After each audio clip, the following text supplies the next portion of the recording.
Good morning, my name is Alexander Helgar and I'm with the Garland Chamber of Commerce. Welcome to our fourth networking video.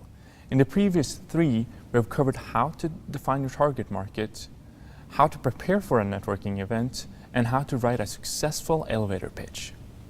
Today we're going to talk about the follow-up. After you have attended a networking event, you probably have your pockets full of business cards, and it's time to act. It is crucial that you follow up in 24 to 48 hours after an event, and given that Direct Connect is on a Thursday, you should follow up before Friday at lunch. It's really important to get noticed, and this is why timing is crucial. Make sure you get yourself noticed so that they remember you, your company, and what you do. But before you pick up your phone and start sending emails, you need to sit down and categorize all of the business cards. Make sure you find everyone who is working in the same target market as yourself and put them in the high priority pile. Per New York Times, 65% of all new business comes from referrals. So these guys that are working in the same community as yourself and working with the same kind of prospects as yourself would be excellent referral partners. So now you're ready to send an email, and there's some information in that email you really need to include. First, you need to mention where you met them. Some of our business professionals attend multiple networking events in the week or even a day. The second thing you need to do is include something that happened or was said. Maybe they talked about a specific client, or maybe they said something else that was noteworthy. So please mention this, because this shows that you really did pay attention to what they were saying. Third, you need to make sure you have a call to action, some next step.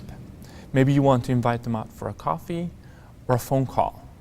Whatever it might be, just make sure that they have something where they can say, this is the next thing that's going to happen between me and you. Then, to create a successful relationship, you need to add value quickly. And it needs to be a mutual beneficial relationship.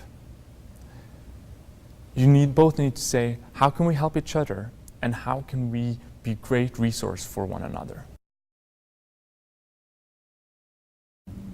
This follow-up works really well with the ones you met. But what about the other attendees?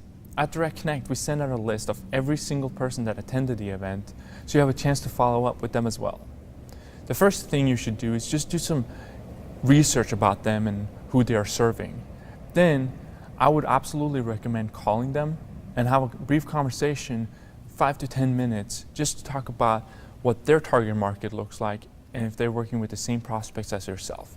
If you do align on that, of course you need to take the relationship to the next level, and you should go out and find out how you can help each other.